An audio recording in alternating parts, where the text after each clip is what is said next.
अस्सलाम वालेकुम viewers, welcome back flavour of मिठास। तो कैसे हैं आप सब लोग। तो प्यारे दोस्तों, आज मैं आप लोग के लिए बिल्कुल रेस्टोरेंट स्टाइल मटन का बुना हुआ गोश्त बनाने जा रही हूँ। बहुत ही ज़्यादा आप लोग को पसंद आने वाला है और किस तरीके से रेस्टोरेंट्स वाले इसको रेडी करते हैं। जब आमतौर पर हम लोग घर में बनाते हैं तो हमसे बिल्कुल भी इस कंडीशन में रेडी नहीं होता। तो लास्ट तक वीडियो को वॉच कीजिएगा, स्टेप बाय स्टेप आप लोगों को बताऊँगी, बहुत सी टिप्स एंड ट्रिक्स भी बताऊँगी। साथ ही साथ अगर आप मेरे चैनल पर फर्स्ट टाइम आए हैं तो सब्सक्राइब करके बेल आइकन का बटन ज़रूर दबाइएगा, ऑल पे क्लिक कर दीजिए। इसी होगा कि मेरी आने वाली तमाम वीडियोस आपको फ्री को देखने को मिलेगी। तो रेसिपी को स्टार्ट कर लेते हैं। यहाँ पर मैंने 4 टेबलस्पून कुकिंग ऑयल लिया है और इसमें हमने ऐड कर दिया है मटन। बकरे का गोश्त मैंने लिया है हाफ kg और आपने इसको अच्छे से भून लेना है। तब तक आपने इसको फ्राई करना है जब तक इसका जो कलर है ना वो टोटली चेंज नहीं हो जाता। आप लोग सोच रहे होंगे कि मैंने इसको प्रेशर कुकर में क्यों नहीं रखा, पहले ही फ्राई करने के लिए रख दिया है। तो जी जनाब, यही वो टिप्स हैं जो रेस्टोरेंट्स वाले फॉलो करते हैं और इसी तरीके से हम इसको रेडी करेंगे। इसका कलर टोटली चेंज हो चुका है और अब हम इसमें इस तरीके से टमाटर ऐड कर देंगे, जिनको मैंने दरमियान से कट लगा लिया है। 4 बड़े साइज़ के लाल टमाटर है मेरे पास और इनके ऊपर से मैंने छिलका भी नहीं उतारा। बस आपने इनको टमाटर को ही ऐड करना है, कोई प्याज हमने इसमें ऐड नहीं करने, कोई और चीज़ हमने इसमें ऐड नहीं करनी, सिर्फ टमाटर ऐड करेंगे 4 बड़े साइज़ के। और ऊपर से आपने इसको कवर कर देना है। तो जी जनाब, यहाँ पर जो है अच्छे से स्टीम से जो हमारे टमाटर हैं वो गल चुके हैं और ये देखिए इनका जो ऊपर से स्किन है ना, इनका जो छिलका है वो इजीली रिमूव हो जाएगा। आप लोग देख सकते हैं छिलकों को हमने बाहर निकाल लेना है और स्टीम किए हुए टमाटरों से बहुत ही शानदार सा एक फ्लेवर आएगा और बहुत ही मज़े की ये रेसिपी बनकर रेडी होगी। रेस्टोरेंट वाले भी बिल्कुल इसी तरीके से इसको रेडी करते हैं। बहुत ही सॉफ्ट हो चुके हैं, अच्छे से मिक्स हो जाएंगे, इसकी ग्रेवी बन जाएगी।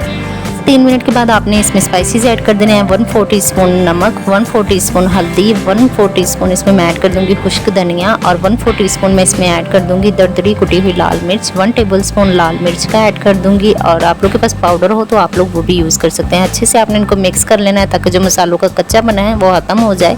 बस यही मसाले हम इसमें ऐड करेंगे। जैसे कि आप लोग जानते हैं कि जो गरम मसाले हैं वो मैं लास्ट पर हमेशा ऐड करती हूँ, तो इसलिए बस यही मसाले आप लोगों ने इसमें ऐड करने हैं। तो अच्छे से इसको आप लोगों ने फ्राई कर लेना है। जो टमाटर हैं वो भी अच्छे से मिक्स हो जाएंगे और जो गोश्त है वो भी अच्छे से भून लेंगे। और यहाँ पर हम इस कंडीशन पे ऐड कर देंगे ज़ीरा 1 टीस्पून इसमें गरम मसाला ऐड कर देंगे और 1 टीस्पून हमने इसमें ऐड कर देना है कुटा हुआ दरदरा सा किया हुआ खुश्क धनिया पाउडर। तो अच्छे से आपने इनको मिक्स कर लेना है। इस कंडीशन पे बहुत ही ज़्यादा खुशबू आ रही है और साथ ही साथ इसमें हाफ कप हमने दही का ऐड कर दिया है, जिसको मैंने अच्छे से ब्लेंड कर लिया था ताकि जो गुठलियाँ हैं वो इसकी ख़त्म हो जाए। तो दही ज़रूर ऐड कीजिएगा, इस ग्रेवी बनाने में बहुत ही अहम किरदार अदा करती है दही। तो अच्छे से इसको मिक्स कर लेंगे तब जब तक कि इसका जो पानी है वो ड्राई नहीं हो जाता और पानी इसका आपने ज़रूर ड्राई करना है। तो जी जनाब, जब तक ये ड्राई हो रहा है, अगर आप चैनल पर फर्स्ट टाइम आए तो सब्सक्राइब करके बेल आइकन का बटन ज़रूर दबाइएगा। तो यहाँ पर हम इसमें ऐड करने के पानी 3 गिलास मैंने इसमें पानी ऐड किया है, क्योंकि हमने इस गोश्त को भी गलाना है। और साथ ही साथ मैं इसमें प्रेशर कुकर बिल्कुल भी नहीं लगाऊंगी। इसको ऐसे ही हम लोगों ने 30 to 35 मिनट्स के लिए आपने इसको कवर करके रख देना है मीडियम टू लो फ्लेम पे। तो ये देखिए आप लोग, बिल्कुल पानी ड्राई हो चुका है, गोश्त भी हमारा अच्छे से गल चुका है, मसाले भी हमने परफेक्ट इसमें ऐड किए थे। ये देखिए आप लोग देख सकते हैं, बिल्कुल भुना हुआ जो हमारा गोश्त है, बकरे का गोश्त, वो बनकर रेडी है। आप लोग चेक कर सकते हैं कितनी स्मूथली मैंने जो इसकी ग्रेवी है वो बनकर रेडी हुई है। अगर आप लोग इसको प्रेशर कुकर में बनाना चाहते हैं तो इसमें सिर्फ आपने 1.5 गिलास पानी डालना है और इसको 45 मिनट के लिए आपने प्रेशर कुकर लगा देना है। तो लेकिन इस तरीके से इसका जो टेस्ट है बहुत ही फ्लेवरफुल आता है। और साथ ही साथ मैं इसमें ऐड कर दूंगी हरी मिर्चें, 2 अदद मैंने हरी मिर्चें ऐड की हैं। इसमें हरा धनिया ऐड कर देंगे खूबसूरती के लिए, बहुत ही खूबसूरत लगता है। अच्छे से आपने इनको मिक्स कर देना है। तो जी जनाब, हमारा जो यहाँ पर गोश्त है, भुना हुआ गोश्त बनकर रेडी है। तो जी जनाब, हम लोग अपने गेस्ट को इसको सर्व कर लेते हैं। सर्व किस तरीके से आप लोगों ने करना है, तो ये देखिए माशाल्लाह से कितना ही लजीज लग रहा है।